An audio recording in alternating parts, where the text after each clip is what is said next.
네, 안녕하십니까. 대한민국 변두리에서 취업 컨설팅을 하고 있는 자벤킬 대표 정동우입니다. 만나서 반갑습니다.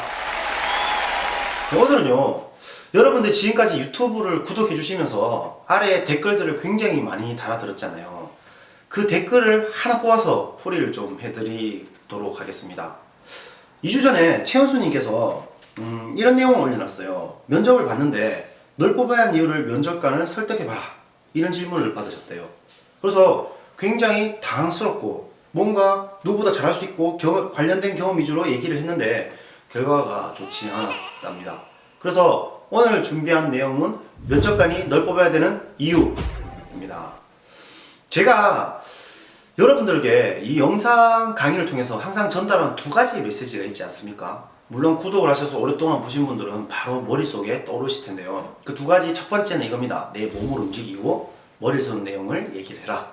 두 번째는 면접은 시작과 끝이 있는데 이게 하나로 묶여있다입니다.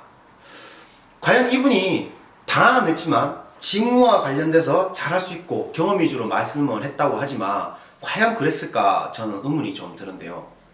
내용은 약간 이랬을 것 같습니다.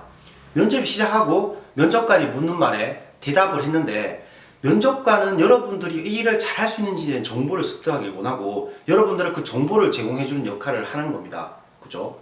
근데 여러분들이 그 정보를 제공한 내용 중에 면접관이 받아들이는 게 여러분의 생각과 다를 수가 있다는 거죠. 가령 예를 들어서 영업관리 쪽에 지원했다고 가정을 해보겠습니다. 이 영업관리 직무는 영업 목표를 달성하기 위해서 판매사원이나 그 환경을 만드는 부분들로 우리가 이미 알고 있는데요. 이때 어떠한 시장 조사나 데이터를 수집해서 활용하는 부분들은 영업 관리자로서 가져야 될 덕목 중에 하나입니다. 이런 직무를 하기 위해서 내가 경험과 관련된 얘기를 꺼내서 상대방한테 전달할 때 여러분들은 이러한 같은 실수를 반복하게 되는데요. 그 두 가지 예가, 첫 번째는 이겁니다.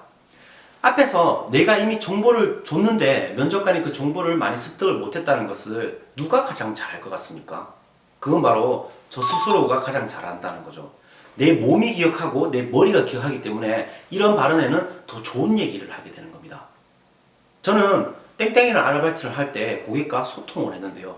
이 소통에서 가장 중요한 거는 얘기를 들어주고 그 사람이 어떤 것을 원하는지 아는 방법입니다. 그래서 항상 먼저 고객에게 얘기를 듣는 방법을 통해서 소통을 하려고 했습니다. 약간 이렇게 얘기한다는 거죠. 근데 이 얘기를 들었을 때 이 사람이 과연 어떠한 고객에 대한 정보를 수집하고 그리고 어떻게 일을 했는지 우리는 알 수가 없다는 거예요. 두 번째는 이런 겁니다. 내가 기존에 정보를 많이 줬고 적게 줬고를 떠나서 이 질문을 받으면 우리가 면접을 준비할 때 그리고 면접을 참여하기 전보다 훨씬 더 중압감은 배가 되는데요. 왜냐하면 면접관이 직접적으로 물어봤지 않습니까? 우리 생활 속에서 보면 제가 굉장히 사모하는 영희라는 여학생이 있습니다. 그때 영희 주변에서 소송거리게 될 수밖에 없는 거죠. 조별 과제를 할 때도 같은 조를 하고 싶고 같이 친구들과 밥을 먹을 때도 같이 먹고 싶고 이런 상황들이 계속 발생합니다. 근데 갑자기 영희가 저한테 이렇게 물어보는 겁니다. 사람들이 많은 공간에서 너 나 좋아하지? 그렇게 했을 때 우리의 심장은 요동치고 어떻게 말을 해야 할지 모른다는 거죠. 그것과 같은 압박감을 받았을 때 여러분들이 가장 먼저 할 수 있는 건 뭐냐? 어떤 겁니까? 내 중심에서 얘기를 하는 게 아니라 그 사람 중심에서 얘기를 하게 되는 겁니다. 또는 방어적으로 뭔가 내 자신을 숨기게 된다는 거죠.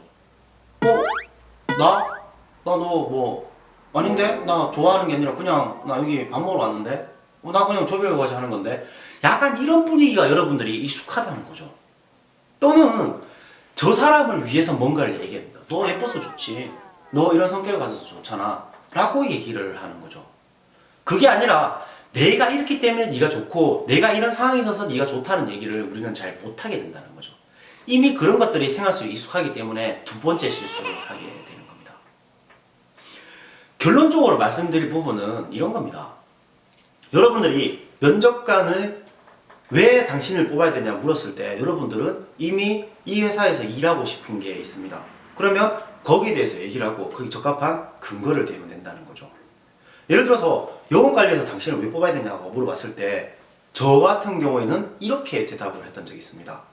저는 지금까지 카메라를 팔고 있는데요. 그 카메라를 팔면서 저는 알 수 있었던 한 가지가 있습니다.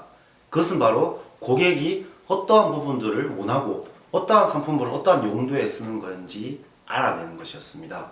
예컨대 여름 휴가철에 카메라를 구입하는 고객들은 굉장히 많습니다. 그때 이 단기간의 휴가를 위해 쓰는 것인지 또는 지금 카메라를 구입해서 좀 더 좋은 작품을 또는 좋은 사진을 만들 것인지를 묻고 거기에 맞는 상품을 내주었습니다.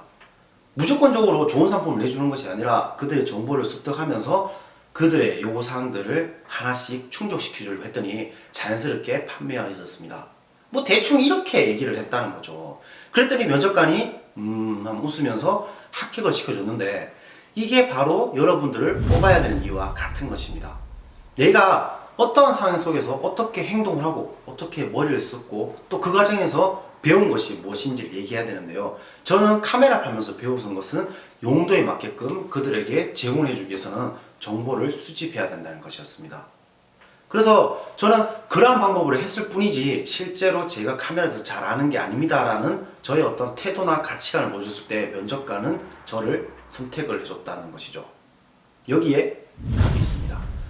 그래도 아르성하시다고요. 그러면 여러분들이 유튜브에 댓글이나 페이스북 메시지, 카카오톡으로 문의를 주시면 낱낱이 속속히 밝혀드리도록 하겠습니다. 지금까지 대한민국 변두리에서 취업 컨설팅하고 있는 자변길 대표 정대웅이었습니다. 그리고 제가 한 가지 더 말씀드릴 수 있는 게 있습니다. 지금 저희 자변길에서는 자기소개서 첨삭하는 사이트를 개발했습니다. 이 첨삭하는 사이트는 여러분들이 자기소개서를 올리면 여러 명의 컨설턴트들이 첨삭을 하고요. 자기소개서를 올릴 때는 비용은 들지 않습니다. 그리고 첨삭받은 내용들을 일부를 나중에 확인하고 그들의 첨삭된 내용을 선택해서 비용을 지불하는 방식이고요. 그리고 하나 더 공짜로 사용할 수 있는 방법이 있습니다. 여러분들이 글을 쓰고 댓글을 달고 활동을 하면 포인트를 몰아서 공짜로 첨삭을 받을 수 있다는 거죠. 물론 자변길인 저도 참석을 합니다. 네, 지금까지 대한민국 변두리에서 광고와 함께 취업 정보를 전달해드린 자변길 대표 정대웅이었습니다. 여러분들 안녕.